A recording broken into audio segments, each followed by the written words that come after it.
Well, let's see how the stream does today. Well, hello everyone. It looks like it's doing well, so awesome.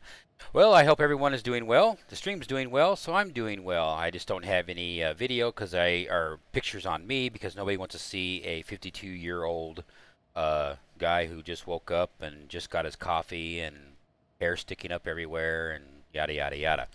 Anyway, so what's going on today is we are in the 690B by Carenado, which is the Aero Commander or Turbo Commander, if you want to call it. So it's twin engine turboprop. And the reason why I'm doing this video is because I'm going to showcase a little bit here something that I picked up out of the xplane.org store. And what it is called Mission Generator. And I thought I would give it a shot. Basically, the purpose, from what I can figure out so far, I've only done one flight with it to this point. So I'm and people who know me know that I don't read instructions. I just kind of get into a product and then tinker around and play around with it because one, for me, that's fun, and two is that a product is good is if somebody can just go in with just their intelligence only, which I have very limited thereof, and then just jump in and let's go and let's see what happens. So that sense of random. So anyway, I'll go ahead and switch back. It opened yesterday, or it was uploaded yesterday. Today is the 1st of October of 2018, as you see in the bottom right-hand corner. And yes, I know it's 4 o'clock in the morning. I couldn't sleep tonight or last night, so I think I had one too many cookies, and my daughter made some snickerdoodles and basically cinnamon cookies, I think they are, or whatever. But anyway, and they were good, and I ate them, and then I just couldn't sleep because of all the damn sugar, which I know I'm not supposed to be eating. But anyway, enough about me. This is what we got, and the version history is September 30th, which is yesterday. And so as long as this developer stays active and developing, that is good. And my whole $15, my Starbucks coffee, if you want to call it that, or a high-end Starbucks coffee, I spent on something that hopefully I will get years of enjoyment out of. So anyway, jumping back into the cockpit here, and I'll go ahead and bring it up. And here it is in the plugins folder, and there's instructions on how to do that. I'm not going to go with that right now. We just want to get in, fly it, and see how well it works. And so what it basically does is you go in, it says exactly what it does, and you just go and you just hit generate, and then it's going to generate a couple of flights, or it'll populate the entire thing. And I'm about ready to cough. Sorry about that. And anyway, so these are the two flights we got. We got Wineglass Ranch, and we've got Halls. So I don't know what those are. So let's click on it, and then it brings up a little tab here that says, "Dear sir or ma'am, your reputation precedes you. Today we need a discreet transport of 11." Policeman to Wineglass. A discreet? Are they having a party or something? Okay, discreet. Thank you, client. So this guy wants me to, or this person wants me to fly to Arizona, and how I know it's Arizona because it's a gravel strip. So I'm not really too excited about that one. A gravel strip. And but 026, which we are currently in the eastern Sierra Nevada mountains, we are currently 026 is Lone Pine, California. So we are actually between lost and found, and so we're in the middle of nowhere, and it's a VFR flight. Nighttime payload is going to be just a little over 1,000 pounds. Estimated flight time is going to be 2 hours. Now. Again, the strip that this thing is automatically generating is NV56, which I believe I'll have to look that up. And that's the purpose of this mission list. It randomly generates things for you to do, and when you complete them, I'll go more into that in a minute. And it randomly generates things, so I could accept this job, or let's see what else. They've only got 2 on the books right now. So what's the other one? It says here's a man. The reputation precedes you. Today we need you to discreet transport of 6 goats to. Okay, some goats now to Hawes. And I have absolutely, so it's 3 EA, and how far is it? It's 107 nautical miles. Payload is 70 or 878 kilograms, or I'm sorry, pounds. And it's going to take 1 hour and 46 minutes. Well, see, now at this point right now, I'm going to have to sit there and look, and that's why I'm going through this with you all, is just to see, okay, so let's see what all these do. So what I'm going to do now is I'm going to jump over here and go to Sky Vector, and I'm going to clear the flight plan. So let me jump over here to Sky Vector, and there is Sky Vector. We're going to go put in 26, and it randomly generated. Let's go where the first one is. Okay, the first one, 026, actually is Lone Pine, California. You see Owens Lake and everything. This is all under MOA area too, and so what that MOA means is a military operations area, is what MOA means when you're looking at a chart, and so there's military operations here, but it is 4 o'clock in the morning, so hopefully we can get out of here and beat the military operations from a role-playing perspective. So anyway, it's going to go to NV56. So let's see what NV56 is. NV56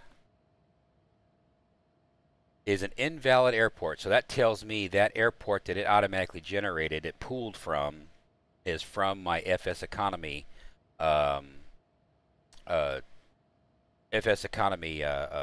airports. And so I'm immediately not going to take that one because FS Economy, if I can't do it here in Sky Vector, which is a real-world navigation tool that real-world pilots use, I'm not interested. So we will close that out, and we will go ahead and try. So I got to get rid of the. But problem is, I use also another economy module called FS Economy. So I do use that as well. So that's why I retain it. So this other one is going to be 3CA5. I have a sneaking hunch this one's another bogus airport as well. Oh, no, I am wrong. 3CA5 is West Hollywood Sheriff's Helo. So that's a helicopter. That's a helicopter flight. Well, guess what? I'm in a fixed wing. I'm not in a helicopter. So that one is going to be bogus as well. So let's see. We'll jump back in here into the sim. So let us see if mission list will give us, we'll go ahead and tell it to regenerate. We'll close it. We'll see if it'll regenerate. I may have to spam it a few times. Yeah, see, it keeps on giving me the wine glass thing. I'm not going to the Never Never Land. Let me see if I can keep on spamming it a few times. But that's basically all this thing does. Is it just generates flights for you to do, and right now it's not doing it probably because of where I'm at. These are probably the only two that are available here in. So realistically, the only one I really have to do is this this NV56, which let me see. What I'm going to do now is off camera is I'm going to load up Little Nav and see if Little Nav will read the FS Economy data. We wouldn't be having this drama if I didn't have the FS Economy airports in there. And what happens, and the reason why I even have them in there, why I'm stalling, why this is loading up, is because FS Economy did not have, the real world did not have enough airports, I guess, or something. It's just kind of weird why they do that, and so they added their own airports, or users over time said, hey, how about if you put this airport in? Hey, how about if you put this airport in? And so they did that, and when they did that, now you have airports that are not in the real world, or they were real world airports at one time, and then they closed. So, you know, in the real world, which happens. I mean, it happens. And it looks like Flight Jobs. Well, it is going to be a Flight Jobs, but it looks like Little Nav did accept it. So what we're going to do is we're going to go ahead and do jetway, or not jetways. I should have went to Victor Airways. Okay, we'll let it do its thing. Let it finish. Yeah, see, it only put in one waypoint. You can see right there. So what we're going to do is we're going to switch to Victor Airways. And then what we are going to do is we are going to jump over to, and the reason why you do all these hoops is just gives you, something to do for your flights, flight planning, all that sort of thing. And so it looks like we are going to fly over the mountains here. So I don't know if that's such a good idea. And you can see in the, well, right there briefly, you can see the MOA right there. We are in the MOA right now. So if I go to Bishop, California, and then hop on over, and then intercept. See where we're going here. There's a little airport right there. Okay. No problem. So what we will do is, I'm going to go north. I'm going to go to Bishop, and I could go all the way up and then hit this waypoint here, get back on the super highway up here in the air. That Airways 244, and then just take it on that way to Tonopah, and from Tonopah go up. Going over the mountains like this, probably people would do that, but it's just the only airport I have for safety. See, this is one thing you keep in mind when you're doing your flight planning, is you always want to make sure if there is a problem, it is always better to land on airports than it is just landing on water, which is always bad, or landing on the ground, which you could get killed. So for emergency, you always got to think about emergencies, because you're up at, in this case, we're going to be at 15,000 feet-ish or so. And so you really got to take those kind of things into account. Like, hey, I always want to do a flight plan where I always have an out.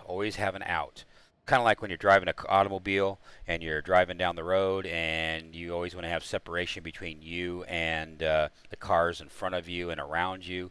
So let's say somebody decides to slam on their brakes, which I have been caught with my pants down numerous times, not following my own advice that I'm giving you right now, and that is to have an out, have a way to go. Then again, too, I've had situations where I practice that and I came out unscathed, and have that out, have that window of out to be able to get out of danger. So anyway, so I'm not liking the fact we're going to go over 2 mountain ranges right here and having nothing to land in case there is an emergency. So like I say again, we are going to take off. We're going to add this VOR, and then we are going to go all the way up here to the I guess we'll go ahead and go over here. Oh, we can hit this one. We can go ahead and hit this right here and just go right on around like that, and then hit this. Basically build our own route.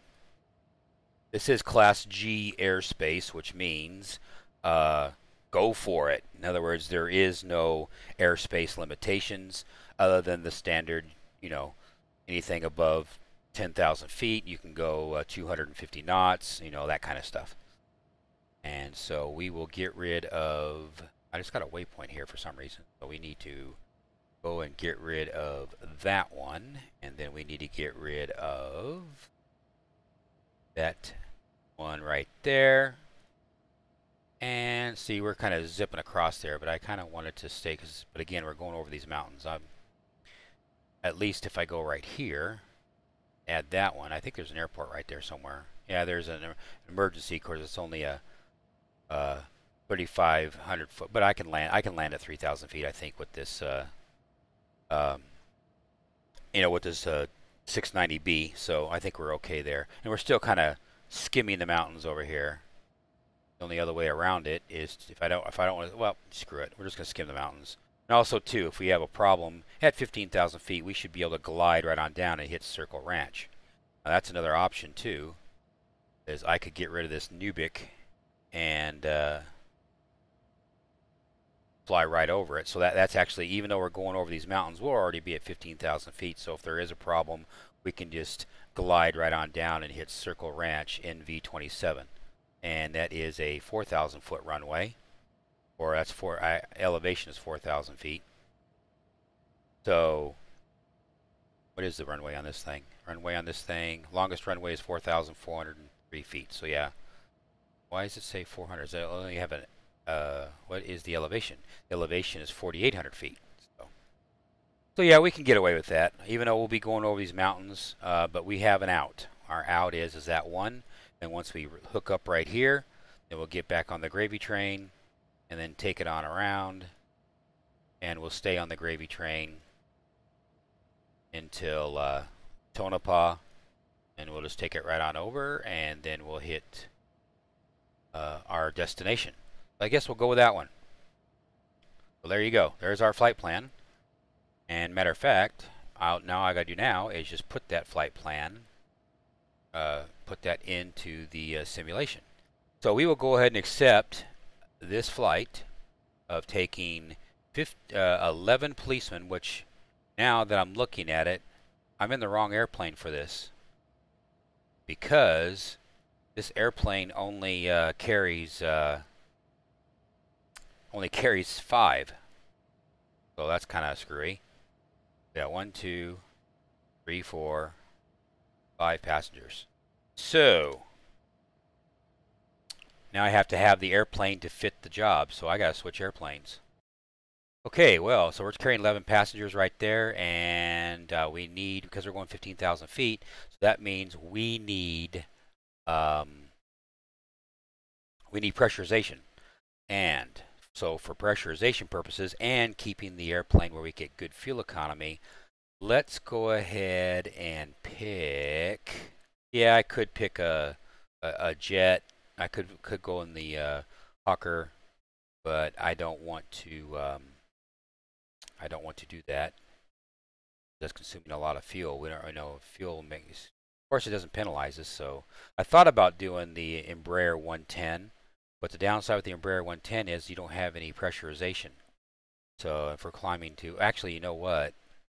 We can actually go up and around. If we stay above, well, under 12,000 feet, we'll just adjust our flight plan accordingly. Do that. So that is one fault that I see, is that, I already had it's supposed to be where it sees your airplane, the plug-in sees your airplane and then adjusts your flight accordingly. So right off the bat, they've got a problem. They got to fix that. So, and that's fine. That's it. Like I say, this is its first run. It's just open, so we'll go ahead and switch to the Embraer 110, and then hopefully I won't have to restart X-Plane, because in X-Plane they have a programming language called Sassel.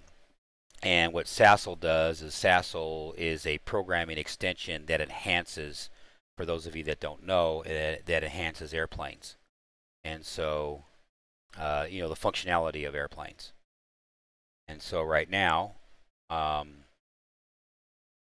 we have to switch airplanes, which unfortunately this drags the X-Plane out right here. So what I need to do, I don't know if anybody's watching this at this early in the morning, so I need to bring up my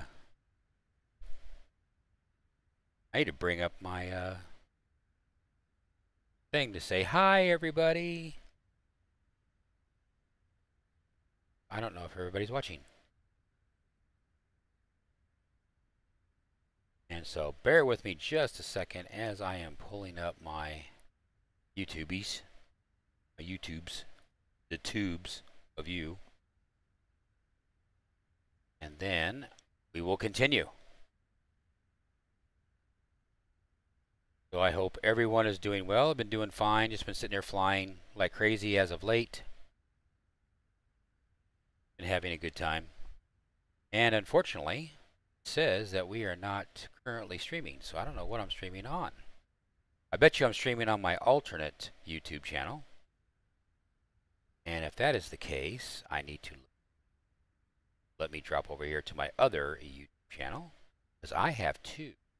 I have my main one, and then I have my, yep, I am streaming on my other one. Okay, so that's where I'm at here.